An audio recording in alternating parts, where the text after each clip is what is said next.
तो देखो, जब हम अपनी चारों तरफ देखते हैं तो हमें दो ही चीजें दिखती हैं। एक वो जो लिविंग है और दूसरी वो जो नॉन लिविंग है। अब सवाल ये आता है कि आखिर ऐसी क्या चीज है जो एक ऑर्गेनिज्म को लिविंग बनाती है। इसका सीधा सा जवाब है सेल। सेल ही हर लिविंग ऑर्गेनिज्म की बेसिक यूनिट है। जितने भी ऑर्गेनिज्म हैं वो सब सेल से मिलकर बने होते हैं। कुछ तो सिर्फ एक ही सेल के बने होते हैं जिन्हें हम यूनिसेलुलर कहते हैं, और हमारे जैसे ऑर्गेनिज्म बहुत सारे सेल से बने होते हैं जिन्हें मल्टी सेलुलर कहा जाता है। अब अगर बात करें कि सेल क्या है, तो यूनिसेलुलर ऑर्गेनिज्म अकेले ही अपनी पूरी लाइफ जी सकते हैं और जीवन के सारे जरूरी काम कर सकते हैं। इसका मतलब यह है कि सेल से कम कुछ भी हो तो उसे पूरी तरह लिविंग नहीं कहा जा सकता। इसीलिए सेल ही किसी भी जीव की फंडामेंटल स्ट्रक्चरल और फंक्शनल यूनिट है। सबसे पहले एंटोनी वॉन ल्यूवेनहॉक ने एक लाइव सेल को देखा और उसे डिस्क्राइब किया था। उसके बाद रॉबर्ट ब्राउन ने न्यूक्लियस की खोज की। जैसे जैसे माइक्रोस्कोप और बेहतर हुए और इलेक्ट्रॉन माइक्रोस्कोप आया, तो हमें सेल के अंदर के सारे स्ट्रक्चर्स साफ दिखने लगे। अब आते हैं सेल थ्योरी पर। 1838 में एक जर्मन बॉटनिस्ट थे, मैथियास श्लेडेन। उन्होंने बहुत सारे प्लांट्स को देखा और बताया कि सारे प्लांट्स अलग अलग तरह के सेल से बने होते हैं जो मिलकर टिश्यूज बनाते हैं। लगभग उसी समय 1839 में एक ब्रिटिश जूलॉजिस्ट थियोडोर श्वान ने एनिमल सेल्स की स्टडी की। उन्होंने बताया कि एनिमल सेल्स के बाहर एक पतली परत होती है जिसे आज हम प्लाज्मा मेम्ब्रेन कहते हैं। श्वान ने यह भी पाया कि प्लांट सेल्स में एक सेल वॉल होती है जो उनकी एक यूनिक पहचान है। इसी बेसिस पर श्वान ने यह हाइपोथेसिस दी कि पौधों और जानवरों की बॉडी सेल्स और उनके प्रोडक्ट से बनी होती है। श्लेडन और श्वान ने मिलकर सेल थ्योरी तो बना दी, पर वो ये नहीं बता पाए कि नए सेल्स बनते कैसे हैं।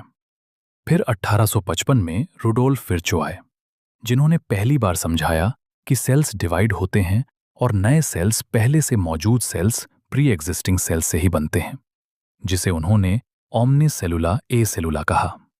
उन्होंने पुरानी थ्योरी को सुधारकर फाइनल रूप दिया कि एक, सभी लिविंग ऑर्गेनिज्म सेल्स और उनके प्रोडक्ट से बने हैं और सारे सेल्स पुराने सेल से ही बनते हैं। अब सेल का एक ओवरव्यू ले लेते हैं। आपने अनियन पील या ह्यूमन चीक सेल्स को माइक्रोस्कोप में देखा होगा। ब्याज का सेल एक टिपिकल प्लांट सेल है जिसके बाहर एक सेल वॉल होती है और उसके अंदर सेल मेम्ब्रेन। वहीं इंसान के गाल के सेल्स में बाहर की तरफ सिर्फ एक मेम्ब्रेन होती है। हर सेल के अंदर एक घना और मेम्ब्रेन वाला स्ट्रक्चर होता है जिसे न्यूक्लियस कहते हैं। इसी न्यूक्लियस के अंदर क्रोमोसोम्स होते हैं जिनमें जेनेटिक मटेरियल डीएनए होता है। जिन सेल्स में मेम्ब्रेन वाला न्यूक्लियस होता है उन्हें यूकैरियोटिक कहते हैं, और जिनमें ऐसा न्यूक्लियस नहीं होता उन्हें प्रोकैरियोटिक कहते हैं। दोनों तरह के सेल्स में एक सेमी फ्लूइड मैट्रिक्स भरा होता है जिसे साइटोप्लाज्म कहते हैं। सेल की सारी एक्टिविटीज इसी साइटोप्लाज्म में होती हैं ताकि सेल जिंदा रहें। यूकैरियोटिक सेल्स में न्यूक्लियस के अलावा और भी कई मेम्ब्रेन वाले स्ट्रक्चर्स होते हैं जिन्हें ऑर्गेनेल्स कहते हैं, जैसे ER, Golgi complex, lysosomes, mitochondria, microbodies और वैक्यूल्स। लेकिन प्रोकैरियोटिक सेल्स में ये मेम्ब्रेन वाले ऑर्गेनेल्स नहीं होते। एक खास बात यह है कि राइबोसोम्स बिना मेम्ब्रेन वाले ऑर्गेनेल हैं जो प्रोकैरियोटिक और यूकैरियोटिक दोनों में मिलते हैं। ये सिर्फ साइटोप्लाज्म में ही नहीं बल्कि क्लोरोप्लास्ट, माइटोकॉन्ड्रिया और रफ ईआर पर भी पाए जाते हैं। एनिमल सेल्स में एक और बिना मेम्ब्रेन वाला ऑर्गेनेल होता है जिसे सेंट्रोसोम कहते हैं, जो सेल डिवीजन में मदद करता है। आखिर में सेल्स का साइज और शेप बहुत अलग हो सकता है। जैसे माइकोप्लाज्मा सबसे छोटे सेल हैं, सिर्फ 0.3 माइक्रोन, जबकि बैक्टीरिया 3 से 5 माइक्रोन तक हो सकते हैं। इस तरह हर सेल अपनी बनावट और काम में एकदम अलग होता है। लेकिन क्या आपको पता है कि सबसे बड़ा अकेला सेल कौन सा है? वो है शुतुरमुर्ग का अंडा, यानी एग ऑफ एन ऑस्ट्रिच। अगर हम इंसानों की बात करें तो हमारे रेड ब्लड सेल्स आरबीसीज का डायमीटर लगभग 7.0 माइक्रोन होता है और नर्व सेल्स दुनिया के सबसे लंबे सेल्स में से एक माने जाते हैं। सेल्स का शेप भी उनके काम के हिसाब से बहुत अलग अलग हो सकता है। ये डिस्क जैसे, पॉलीगोनल, कॉलम की तरह लंबे, क्यूब जैसे, धागे की तरह या फिर एकदम इर्रेगुलर भी हो सकते हैं। अब थोड़ा गहराई से समझते हैं प्रोकैरियोटिक सेल्स को। इनमें bacteria, blue green algae, mycoplasma और पीपीएलओ, प्लेउरोन्यूमोनिया लाइक ऑर्गेनिजम्स शामिल हैं। ये सेल्स यूकैरियोटिक सेल्स के मुकाबले काफ़ी छोटे होते हैं और बहुत तेज़ी से मल्टीप्लाई करते हैं, यानी अपनी संख्या बढ़ाते हैं। बैक्टीरिया के 4 बेसिक शेप्स होते हैं: बेसिलस, रॉड जैसा; कोकस, गोल; विब्रियो, कोमा जैसा; और स्पाइरेलम, स्पाइरल। प्रोकैरियोटिक सेल्स का बेसिक ढांचा लगभग एक जैसा ही होता है, चाहे उनका शेप या काम अलग हो। माइकोप्लाज्मा को छोड़कर लगभग सभी प्रोकैरियोट्स में सेल मेम्ब्रेन के बाहर एक सेल वॉल होती है। इनके अंदर जो फ्लूइड भरा होता है उसे साइटोप्लाज्म कहते हैं, लेकिन यहाँ कोई वेल डिफाइंड न्यूक्लियस नहीं मिलता। इनका जेनेटिक मटेरियल बिल्कुल नंगा यानी नेकेड होता है, क्योंकि उसके चारों तरफ कोई न्यूक्लियर मेम्ब्रेन नहीं होती। ज्यादातर बैक्टीरिया में इस मेन जीनोमिक डीएनए, जो कि सिंगल सर्कुलर होता है, के अलावा छोटे छोटे सर्कुलर डीएनए के टुकड़े भी होते हैं, जिन्हें प्लाज्मिड्स कहते हैं। ये प्लाज्मिड्स बैक्टीरिया को कुछ खास गुण देते हैं, जैसे कि एंटीबायोटिक से लड़ने की ताकत। प्रोकैरियोट्स में यूकैरियोट्स की तरह कोई ऑर्गेनेल्स नहीं होते, सिवाय राइबोसोम्स के। इनके पास कुछ यूनिक चीजें होती हैं, जिन्हें इंक्लूजन बॉडीज कहते हैं। साथ ही इनकी सेल मेम्ब्रेन अंदर की तरफ मुड़कर एक खास स्ट्रक्चर बनाती है, जिसे मेसोसोम कहते हैं, जो प्रोकैरियोट्स की एक बड़ी पहचान है। अब बात करते हैं सेल एनवेलप और उसके मॉडिफिकेशंस की। ज्यादातर प्रोकैरियोटिक सेल्स, खासकर बैक्टीरिया में, एक बहुत ही कॉम्प्लेक्स 3 परतों वाला सुरक्षा कवच होता है। सबसे बाहर की परत को ग्लाइकोकैलिक्स कहते हैं, उसके बाद सेल वॉल आती है और फिर सबसे अंदर प्लाज्मा मेम्ब्रेन होती है। ये तीनों मिलकर एक प्रोटेक्शन यूनिट की तरह काम करते हैं। साइंटिस्ट क्रिश्चियन ग्राम ने एक स्टेनिंग तकनीक खोजी थी, जिसके बेसिस पर बैक्टीरिया 2 तरह के होते हैं। जो रंग पकड़ लेते हैं वो ग्राम पॉजिटिव, और जो नहीं पकड़ते वो ग्राम नेगेटिव कहलाते हैं। ये ग्लाइकोकैलिक्स भी अलग अलग बैक्टीरिया में अलग हो सकता है। कहीं ये एक ढीली परत की तरह होता है, जिसे स्लाइम लेयर कहते हैं, तो कहीं ये बहुत मोटा और सख्त होता है, जिसे कैप्सूल कहा जाता है।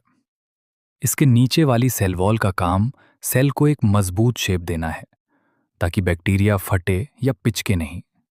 सबसे अंदर की प्लाज्मा मेम्ब्रेन सेलेक्टिवली परमिएबल होती है, यानी ये सिर्फ चुनिंदा चीजों को ही अंदर बाहर आने देती है।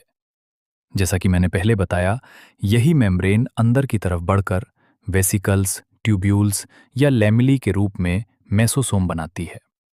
ये मेसोसोम बहुत काम के होते हैं। ये सेल वॉल बनाने, डीएनए रेप्लिकेशन करने और डॉटर सेल्स में उसे बांटने में मदद करते हैं, और यहाँ तक कि सांस लेने और सेक्रीशन जैसे कामों में भी हाथ बटाते हैं। मेसोसोम के साथ साथ कुछ प्रोकैरियोट्स जैसे साइनोबैक्टीरिया में मेम्ब्रेन से बने और भी एक्सटेंशन होते हैं, जिन्हें क्रोमेटोफोर्स कहते हैं, और इनमें पिगमेंट्स होते हैं। अब अगर बैक्टीरिया के चलने फिरने की बात करें, तो वो मोटाइल भी हो सकते हैं और नॉन मोटाइल भी। अगर वो मोटाइल हैं, तो उनकी सेल वॉल से धागे जैसी पतली संरचनाएं निकलती हैं, जिन्हें फ्लैजेला कहते हैं। एक फ्लैजेला के 3 हिस्से होते हैं: फिलामेंट, हुक और बेजल बॉडी, जिसमें फिलामेंट सबसे लंबा हिस्सा होता है, जो सेल के बाहर तक निकला रहता है। फ्लैजेला के अलावा सेल की सतह पर पिली और फिम्ब्री भी मिलते हैं, लेकिन इनका चलने में कोई रोल नहीं होता। पिली ट्यूब जैसे होते हैं, जो स्पेशल प्रोटीन के बने होते हैं, जबकि फिम्ब्री छोटे बालों जैसे रेशे होते हैं, जो बैक्टीरिया को चट्टानों या होस्ट टिश्यू से चिपकने में मदद करते हैं। अब प्रोकैरियोट्स के राइबोसोम्स को देखें, तो ये प्लाज्मा मेम्ब्रेन से जुड़े होते हैं, और इनका साइज लगभग 15 नैनोमीटर बाई 20 नैनोमीटर होता है। ये 2 यूनिट्स 50S और 30S से मिलकर बनते हैं, जो साथ मिलकर 70S राइबोसोम बनाते हैं। राइबोसोम का मुख्य काम प्रोटीन बनाना है। कभी कभी बहुत सारे राइबोसोम्स एक ही mRNA से जुड़ जाते हैं और एक चेन बना लेते हैं, जिसे पॉलीराइबोसोम या पॉलीसोम कहते हैं। यही पॉलीसोम आगे चलकर mRNA को प्रोटीन्स में बदल देते हैं। सेल के अंदर जो बचा हुआ सामान स्टोर होता है उसे इंक्लूजन बॉडीज कहते हैं। ये किसी मेम्ब्रेन से ढकी नहीं होती और साइटोप्लाज्म में आज़ाद घूमती हैं, जैसे फॉस्फेट ग्रेन्यूल्स या ग्लाइकोजन ग्रेन्यूल्स। कुछ खास बैक्टीरिया जैसे ब्लू ग्रीन और पर्पल फोटोसिंथेटिक बैक्टीरिया में गैस वैक्यूओल्स भी मिलते हैं। अब चलते हैं यूकैरियोटिक सेल्स की तरफ। इनमें प्रोटिस्टा, प्लांट्स, एनिमल्स और फंजाई शामिल हैं। यहाँ साइटोप्लाज्म बहुत ही व्यवस्थित होता है, क्योंकि इसमें मेम्ब्रेन से घिरे हुए अलग अलग कमरे यानी ऑर्गेनल्स होते हैं। इनके पास एक प्रॉपर न्यूक्लियस होता है जिसके चारों तरफ न्यूक्लियर एनवेलप मिलता है। साथ ही इनमें चलने फिरने के लिए कॉम्प्लेक्स स्ट्रक्चर्स और सेल को ढांचा देने के लिए साइटोस्केलेटन भी होता है। इनका जेनेटिक मटेरियल क्रोमोसोम्स के रूप में ऑर्गेनाइज्ड रहता है। याद रखिए कि सारे यूकैरियोटिक सेल्स एक जैसे नहीं होते। प्लांट सेल्स में सेल वॉल, प्लास्टिड्स और एक बड़ा सेंट्रल वैक्यूल होता है, जो एनिमल सेल्स में नहीं मिलता। वहीं एनिमल सेल्स में सेंट्रियोल्स होते हैं, जो लगभग सभी प्लांट सेल्स में गायब होते हैं। आखिर में बात करते हैं सेल मेम्ब्रेन की। इसका सही स्ट्रक्चर 1950 के दशक में इलेक्ट्रॉन माइक्रोस्कोप आने के बाद ही समझ आया। ह्यूमन आरबीसीज की स्टडी से पता चला कि सेल मेम्ब्रेन मुख्य रूप से लिपिड्स और प्रोटीन्स की बनी होती है। इसमें लिपिड्स की दो परतें होती हैं, बिलायर, जहां लिपिड का सिर बाहर की तरफ और पूंछ अंदर की तरफ होती है। इससे यह पक्का हो जाता है कि लिपिड की हाइड्रोफोबिक पूंछ पानी वाले माहौल से बची रहे। लिपिड्स के अलावा इसमें कोलेस्ट्रॉल भी होता है। प्रोटीन्स और कार्बोहाइड्रेट्स का रेशियो अलग अलग सेल्स में बदलता रहता है। जैसे इंसान के एरिथ्रोसाइट आरबीसी की मेम्ब्रेन में लगभग 52% प्रोटीन और 40% लिपिड होता है। मेम्ब्रेन के प्रोटीन्स दो तरह के होते हैं, पेरिफेरल जो सतह पर होते हैं और इंटीग्रल जो मेम्ब्रेन के अंदर धसे होते हैं। इसे ही फ्लूइड मोज़ेक मॉडल कहा जाता है, जो मेम्ब्रेन की इस अनोखी बनावट को समझाता है। प्लाज्मा मेम्ब्रेन के स्ट्रक्चर को और अच्छे से समझाने के लिए 1972 में सिंगर और निकोलसन ने एक मॉडल दिया, जिसे फ्लूइड मोज़ेक मॉडल कहते हैं, और आज यही सबसे ज्यादा माना जाता है।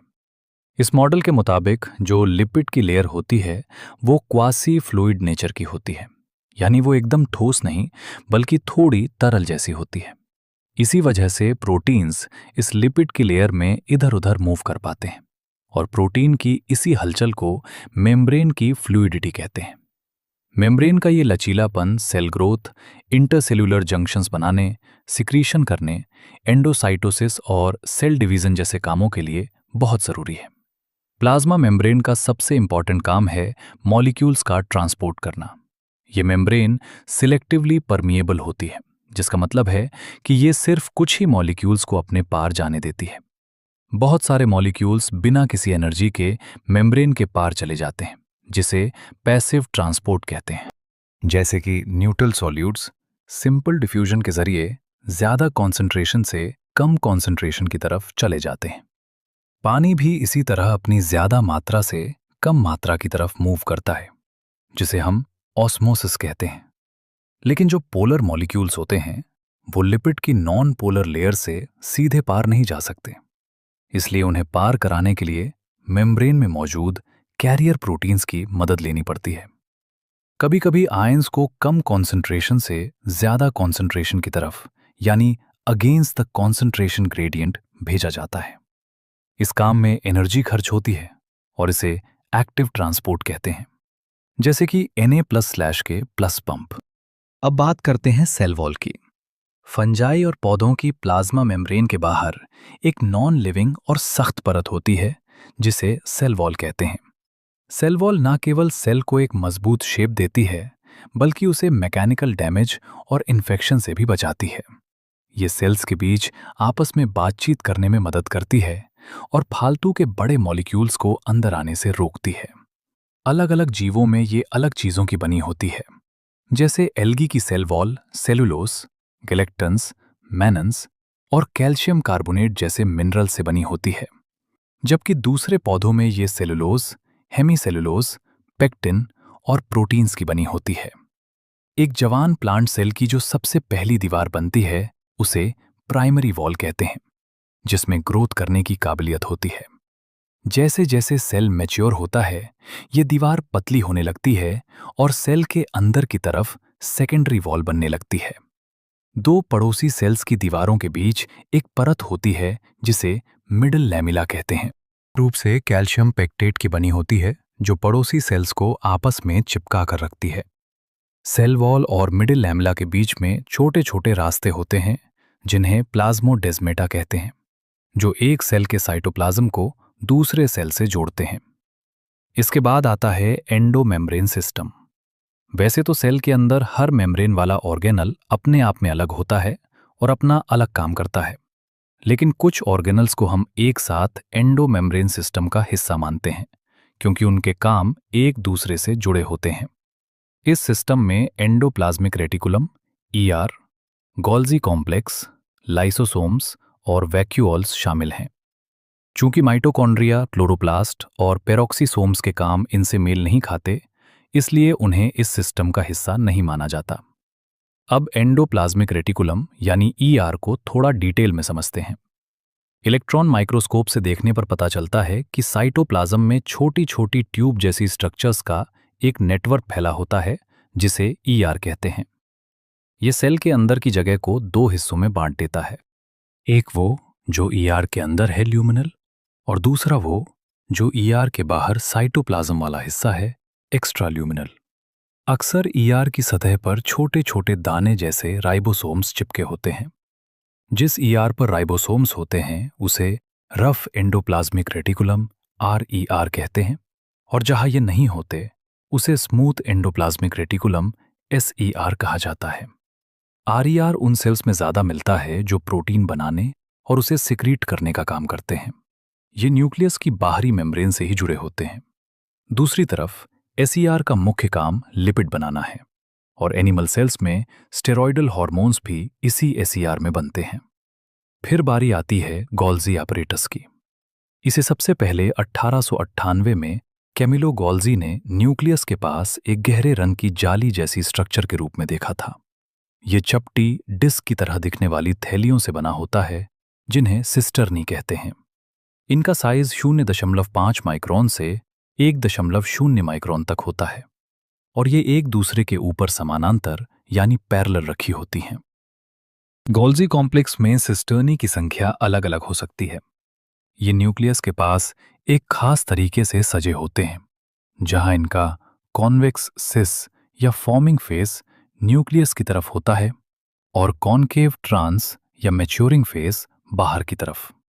मजेदार बात यह है कि सिस और ट्रांस फेसेस एक दूसरे से बिल्कुल अलग होते हुए भी आपस में जुड़े रहते हैं। गोल्जी ऑपरेटर्स का मेन काम है मटेरियल्स की पैकेजिंग करना ताकि उन्हें सेल के अंदर या बाहर सही जगह पर डिलीवर किया जा सके। जो भी सामान ईआर से आता है वो वेसिकल्स के रूप में गोल्जी के सिस फेस से जुड़ता है और फिर ट्रांस फेस की तरफ बढ़ता है। यही वजह है कि गोल्जी हमेशा ईआर के करीब रहता है। ईआर पर जो प्रोटीन्स बनते हैं उन्हें गोल्जी की सिस्टर्नी में थोड़ा मॉडिफाई किया जाता है और फिर वो बाहर निकलते हैं। गोल्जी ऑपरेटर्स ग्लाइकोप्रोटीन्स और ग्लाइकोलिपिड्स बनाने की भी एक बहुत जरूरी जगह है। इसके बाद आते हैं लाइसोसोम्स। ये भी मेम्ब्रेन से घिरी हुई छोटी थैलियां होती हैं जो गोल्जी ऑपरेटर्स में पैकेजिंग के दौरान बनती हैं। इनके अंदर बहुत सारे डाइजेस्टिव एंजाइम्स जैसे हाइड्रोलिसिस, लाइपीसिस, प्रोटीएजेस भरे होते हैं जो एसिडिक पीएच पर एक्टिव होते हैं। ये एंजाइम्स कार्बोहाइड्रेट, प्रोटीन, लिपिड और यहां तक कि न्यूक्लिक एसिड को भी पचाने की ताकत रखते हैं। वैक्यूल्स की बात करें तो ये साइटोप्लाज्म के अंदर मेम्ब्रेन से घिरी हुई खाली जगह जैसे होते हैं। इनमें पानी, सैप, एक्सक्रीटोरी प्रोडक्ट्स और ऐसी चीजें होती हैं जो सेल के काम की नहीं हैं। इसकी मेम्ब्रेन को टोनोप्लास्ट कहते हैं। प्लांट सेल्स में ये वैक्यूल सेल का 90% हिस्सा घेर सकते हैं। पौधों में टोनोप्लास्ट आइंस को लो कॉन्सेंट्रेशन से हाई कॉन्सेंट्रेशन की तरफ वैक्यूल के अंदर भेजने में मदद करता है। अमीबा जैसे जीवों में कॉन्ट्रैक्टाइल वैक्यूअल होता है जो एक्सक्रीशन में काम आता है, और कई प्रोटिस्ट में फूड वैक्यूअल मिलते हैं जो खाने को पचाने के काम आते हैं। अब बात करते हैं माइटोकॉन्ड्रिया की। इन्हें बिना स्टेन किए माइक्रोस्कोप में आसानी से नहीं देखा जा सकता। इनका नंबर सेल की एक्टिविटी पर डिपेंड करता है। ये आमतौर पर सॉसेज या सिलेंडर के शेप के होते हैं। इनका डायामीटर 0.5 और लेंथ 1 से 4 माइक्रोन तक होता है। माइटोकॉन्ड्रिया एक डबल मेम्ब्रेन वाला स्ट्रक्चर है, बाहरी मेम्ब्रेन और अंदरूनी मेम्ब्रेन। अंदर की मेम्ब्रेन के अंदर जो फ्लूइड होता है उसे मैट्रिक्स कहते हैं, और इसी मेम्ब्रेन में अंदर की तरफ बहुत सारे मोड़ होते हैं जिन्हें क्रिस्टी कहा जाता है। ये क्रिस्टी सरफेस एरिया को बढ़ाते हैं ताकि ज्यादा काम हो सके। माइटोकॉन्ड्रिया एरोबिक रेस्पिरेशन की जगह है और ये एटीपी के रूप में एनर्जी बनाते हैं। इसीलिए इन्हें सेल का power house of the cell कहा जाता है। इनके पास अपना खुद का सर्कुलर डीएनए, कुछ आरएनए और 70 एस राइबोसोम्स भी होते हैं, जिससे ये अपने कुछ प्रोटीन्स खुद बना सकते हैं। ये फिजन के जरिए डिवाइड होते हैं। आखिर में आते हैं प्लास्टिड्स, जो सिर्फ प्लांट सेल्स और यूग्लिनॉइड्स में मिलते हैं। ये काफी बड़े होते हैं, इसलिए इन्हें माइक्रोस्कोप में साफ देखा जा सकता है। पिगमेंट्स के आधार पर ये 3 तरह के होते हैं: क्लोरोप्लास्ट, क्रोमोप्लास्ट और ल्यूकोप्लास्ट। क्लोरोप्लास्ट में क्लोरोफिल होता है जो फोटोसिंथेसिस के लिए सूरज की रोशनी को पकड़ता है। क्रोमोप्लास्ट में कैरोटीन और जेंथोफिल जैसे पिगमेंट्स होते हैं जो पौधों को पीला, नारंगी या लाल रंग देते हैं। ल्यूकोप्लास्ट रंगहीन, कलरलेस होते हैं और खाना स्टोर करते हैं, जैसे इमाइलोप्लास्ट स्टार्च स्टोर करते हैं, एलियोप्लास्ट तेल और फैट स्टोर करते हैं, और एल्यूरोप्लास्ट प्रोटीन्स स्टोर करते हैं। अब क्लोरोप्लास्ट को थोड़ा डिटेल में समझते हैं। ज्यादातर क्लोरोप्लास्ट हरे पौधों की मेसोफिल सेल्स में मिलते हैं। इनका शेप लेंस जैसा, गोल, अंडाकार या रिबन जैसा हो सकता है। इनकी लंबाई 5 से 10 माइक्रोन और चौड़ाई 2 से 4 माइक्रोन के बीच होती है। इनकी संख्या भी अलग अलग हो सकती है, जैसे क्लैमिडोमोनास में सिर्फ 1, तो मेसोफिल सेल्स में 20 से 40 तक। माइटोकॉन्ड्रिया की तरह ये भी डबल मेम्ब्रेन वाले होते हैं, जिनमें अंदर वाली मेम्ब्रेन कम परमिएबल होती है। अंदर के खाली हिस्से को स्ट्रोमा कहते हैं।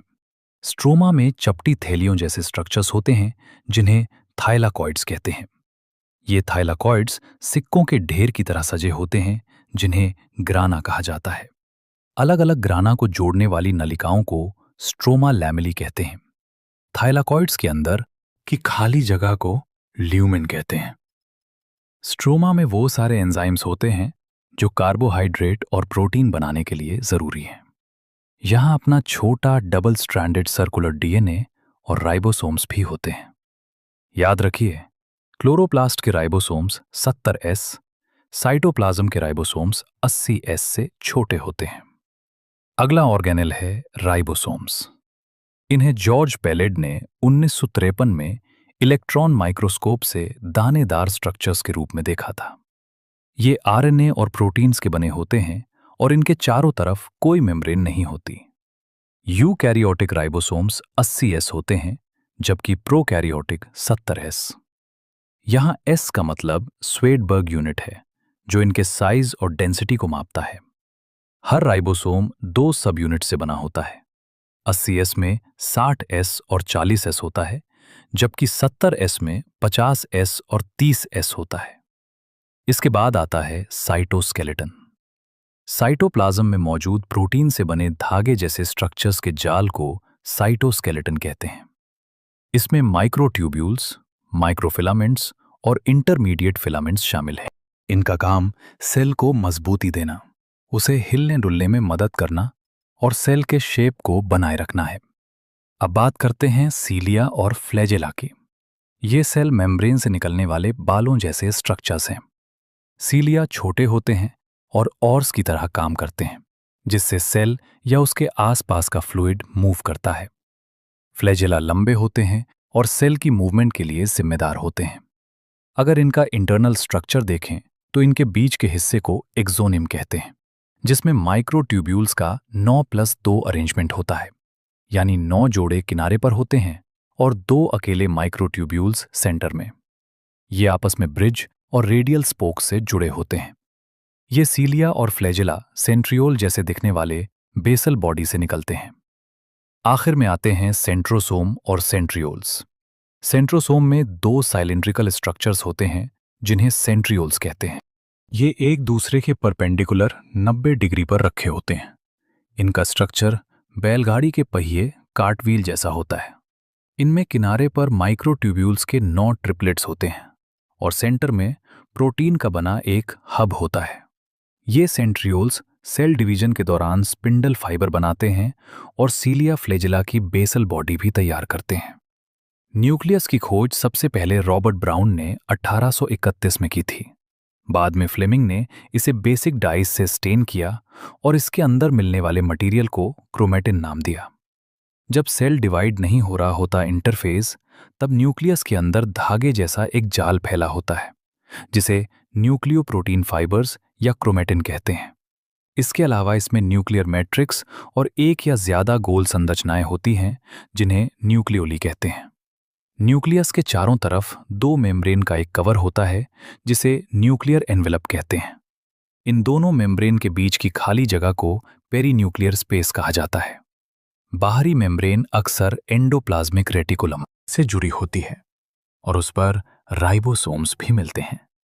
न्यूक्लियर एनवेलप में छोटे छोटे छेद होते हैं जिन्हें न्यूक्लियर पोर कहते हैं, जहां से आरएनए और प्रोटीन्स न्यूक्लियस और साइटोप्लाज्म के बीच आ जा सकते हैं। न्यूक्लियस के अंदर के फ्लूइड को न्यूक्लियोप्लाज्म कहते हैं।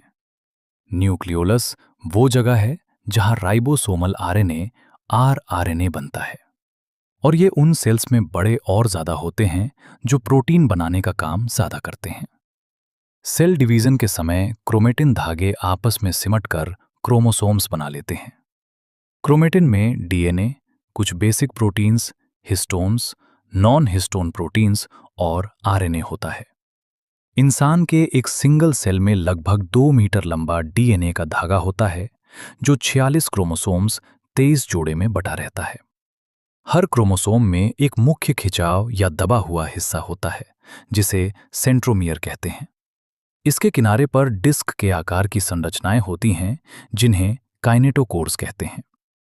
सेंट्रोमियर की पोजीशन के आधार पर क्रोमोसोम्स 4 तरह के होते हैं। मेटासेंट्रिक, इसमें सेंट्रोमियर बिल्कुल बीच में होता है जिससे क्रोमोसोम की दोनों आर्म्स बराबर होती हैं। सब मेटासेंट्रिक, इसमें सेंट्रोमियर बीच से थोड़ा हटकर होता है जिससे एक भुजा छोटी और एक बड़ी हो जाती है। एक्रोसेंट्रिक, इसमें सेंट्रोमियर बिल्कुल किनारे के पास होता है जिससे एक भुजा बहुत ज्यादा छोटी और दूसरी बहुत लंबी होती है। टेलोसेंट्रिक, इसमें सेंट्रोमियर बिल्कुल आखिरी यानी टर्मिनल पर होता है। कभी कभी कुछ क्रोमोसोम्स में एक और खिंचाव होता है जिसे सेकेंडरी कंस्ट्रिक्शन कहते हैं, जो क्रोमोसोम के एक छोटे हिस्से को सैटेलाइट जैसा लुक देता है। इसके अलावा सेल में बहुत छोटी मेम्ब्रेन वाली थैलियां भी होती हैं जिन्हें माइक्रोबॉडीज कहते हैं, जिनमें कई तरह के एंजाइम्स होते हैं और ये पौधों और जानवरों दोनों के सेल्स में मिलती हैं।